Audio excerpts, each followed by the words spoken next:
अस्सलाम वालेकुम। वायरशार्क की इंस्टॉलेशन और क्या क्या उसमें प्रॉपर्टीज़ हैं, क्या क्या उसके अंदर ऑप्शंस हैं, वो हम इस वीडियोस में देखेंगे। फ़र्स्ट ऑफ़ ऑल आप वेबसाइट पे जाएंगे और इंटरनेट से डाउनलोड करेंगे सेटअप वायरशार्क का। और डाउनलोड करने के बाद जब आप आइकन पे क्लिक करेंगे तो हमारे पास वायरशार्क कुछ इस तरह से ओपन होगा। बिस्मिल्लाहिर्रहमानिर्रहीम। यहाँ पे आप देख रहे हैं कि ये हमारे पास गूगल क्रोम है और हमारे पास माइक्रोसॉफ्ट एज भी है। दोनों में से किसी ब्राउज़र पे आप जाके www.wireshark.com/डाउनलोड करेंगे। उसके बाद हम जब वायरशार्क डाउनलोड कर लेंगे तो वायरशार्क एप्लीकेशन का आइकन हमारे पास कुछ इस तरह आएगा। यहाँ पे मेंशन है, आपको नज़र आ रहा है, ठीक है। हम इस आइकन पे जब क्लिक करेंगे तो सेटअप ओपन हो जाएगा। सेटअप रन करने के बाद सॉफ्टवेयर हमारे पास इंस्टॉल हो गया। सॉफ्टवेयर कुछ इस तरह से आपको नज़र आएगा, ठीक है। This is the front hand and the first screen of that Wireshark, ठीक है। The total name of this software is Wireshark Network Analyzer. Through this software we can analyze the network. जो भी आपके पास नेटवर्क हो, चाहे wireless का है, चाहे आपके पास जो भी USB वगैरह में है, या आपने सिस्टम को कहीं किसी नेटवर्क पे कनेक्ट किया है, अगर हमें उसका एनालाइजेशन देखनी है, मींस कि उसके कितने बिट्स आ रहे हैं, कितने बिट्स जा रहे हैं और किस तरह की वर्किंग हो रही है, हमारा कितना डेटा ट्रैवल कर रहा है उस नेटवर्क पे, तो हम वायरशार्क को यूज़ करेंगे। आप यहाँ पे देख रहे हैं हमारे पास डिफरेंट ऑप्शंस हैं। ये हमारे पास पूरा फाइल मेन्यू है जिसमें file, edit, view, go, capture, analyse, statistic, telephony, wireless tools and help, ये तमाम हमारे पास मेन्यूज़ हैं। हम जिस किसी मेन्यू पे क्लिक करेंगे तो एक पॉप डाउन मेन्यू ओपन होगा और वो pop down menu different option create करेगा। डिफरेंट ऑप्शन उसके अंदर मौजूद होंगे। आप जो चाह रहे होंगे आप उस ऑप्शन पे क्लिक करेंगे और आपकी वर्किंग स्टार्ट हो जाएगी। First of all file menu में जब हम जाते हैं तो हमारे पास ओपन रीसेंट, इंपोर्ट, हेक्साडेसिमल की या हेक्सडम की जो भी हमारे पास फाइल है हम ओपन करने चाह रहे हैं, यानी कि जो हमने पिछले किसी नेटवर्क से रिकॉर्ड किया हुआ हो, तो वो फाइल भी हम यहाँ पे दे सकते हैं, जिससे हमें ये एनालाइज करके बताएगा कि कितना ट्रैफिक रहा है उस नेटवर्क पे।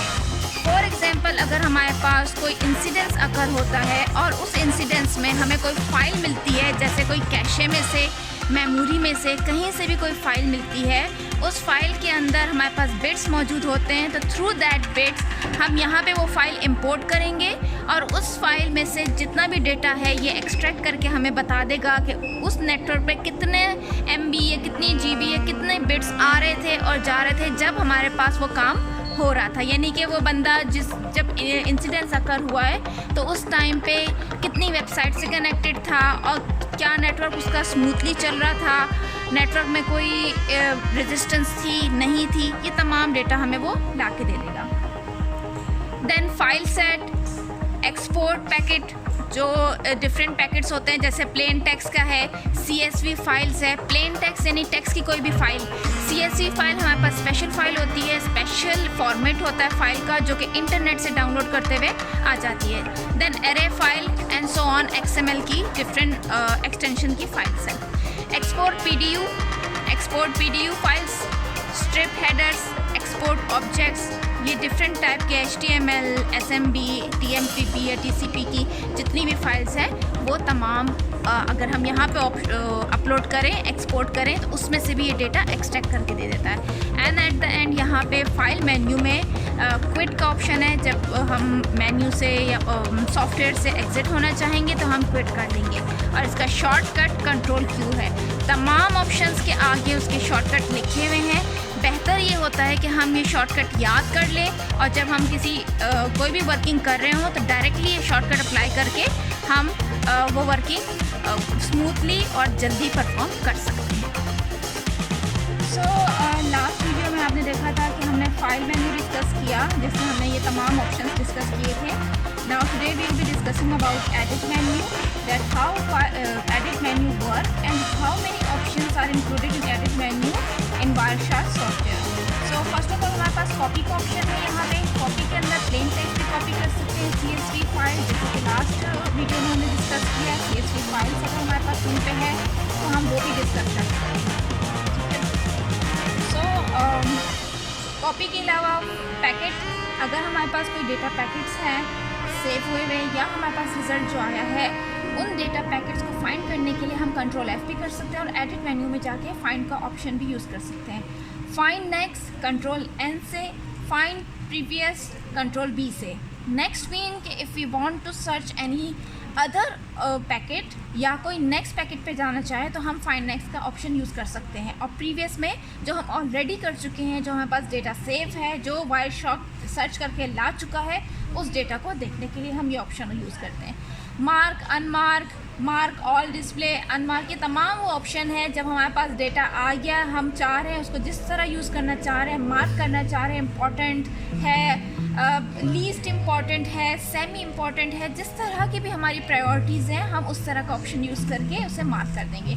एंड आफ्टर दैट इग्नोर, अगर हम चाह रहे हैं कुछ पैकेट इस ट्रैफिक में से, जैसे फॉर एग्जांपल हम वीडियोस हमें नहीं चाहिए, हमें सिर्फ इस नेटवर्क में से जो वर्ड की फ़ाइल या जो माइक्रोसॉफ्ट ऑफिस की फ़ाइल शेयर हुई हैं हमें उसकी ट्रैफिक चाहिए या उसके बिट्स चाहिए, उसकी फ़ाइल्स चाहिए, तो हम जो अननेसेसरी फाइल्स उनको इग्नोर करके and rest of the data हम कैप्चर कर लेंगे नेटवर्क से। Unset all reference, set all reference, next time, ये तमाम वो ऑप्शंस हैं जो जैसे जैसे हम वर्किंग करेंगे तो वर्किंग के साथ साथ हमारी प्रेफरेंसेस पे ये तमाम यूज़ होते रहेंगे। Inject TLS secret, discard all secret means के अगर आपके पास कुछ ऐसी कॉन्फिडेंशियल चीज़ें हैं जिसको आप समझते हैं कि दोज बिट्स और दोज ट्रांसफर लेवल फाइल्स जो हैं वो आपको अपने पास रखनी है, शेयर नहीं करनी या नेटवर्क पे नहीं किसी को मालूम होनी चाहिए, तो आप ये तमाम ये ऑप्शंस यूज़ कर सकते हैं। और आप अपनी प्रोफाइल या नेटवर्क की प्रोफाइल को हिडन करना चाहें, किसी भी लिहाज से उसको कॉन्फ़िगर करना चाहें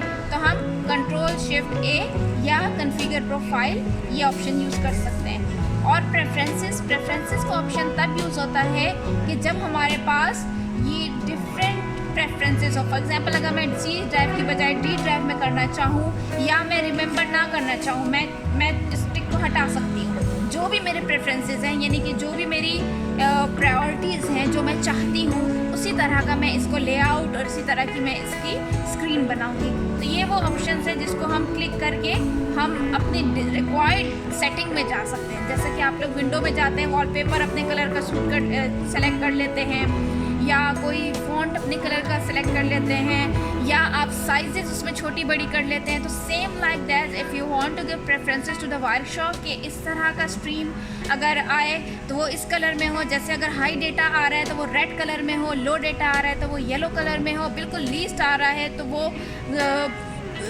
मज़ीद रेड कलर में हो, या जो अच्छा आ रहा है वो ग्रीन कलर में हो। तो इस तरह की हम कलर वाइज प्रेफरेंसेस उसको दे सकते हैं। देन हमारे पास अपीयरेंस में लेआउट भी आता है कि पैकेट लिस्ट आए, डिटेल भी उसके साथ आए। सेम जिस तरह हम एक्सप्लोरर में करते हैं कि एक फ़ोल्डर की प्रॉपर्टीज़ भी हमें नज़र आ रही होती हैं, मज़ीद हम प्रेफरेंसेस करते हैं तो उसका लिंक भी नज़र आ रहा होता है, उसका नाम भी नज़र आ रहा होता है। तो ये सारी चीज़ें जो है ये सारे वायरशॉक की प्रेफरेंसेस आप सेलेक्ट कर सकते हैं। कैप्चर के स्टाइल में करना है वो सारा यहाँ पे आप देख रहे हैं इस विंडो में बताया हुआ है।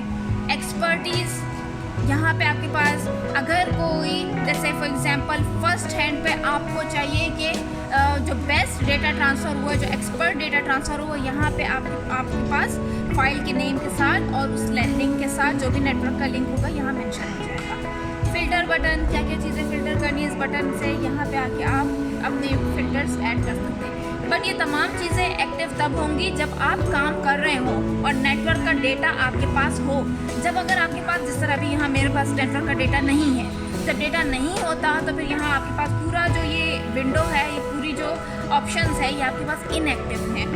प्रोटोकॉल सेटिंग डिस्प्ले करें, हिडन करें, बाइट्स आपके पास शो हो रहे हो, इनकम्प्लीट जो भी डिस्क्रिप्शंस आ रही हो या इनकम्प्लीट डेटा आ रहा हो या सेक्टर्स आपके पास इनकम्प्लीट हो वो भी शो हो, तो आप इसके ऊपर टिक कर लीजिए। यहाँ पे वो डेटा भी आपके पास शो हो जाएगा। आपको नहीं चाहिए तो आप इसको अनचेक कर लें। RSA कीज़, देन फिर उसके बाद स्टैटिस्टिक्स और ये तमाम एडवांस ऑप्शंस ये आपके पास गिवन है। जो भी आपकी रिक्वायरमेंट होगी आप प्रेफरेंसेस में जाके उसको according to your choice, according to your need select कर लेंगे और ओके कर लेंगे।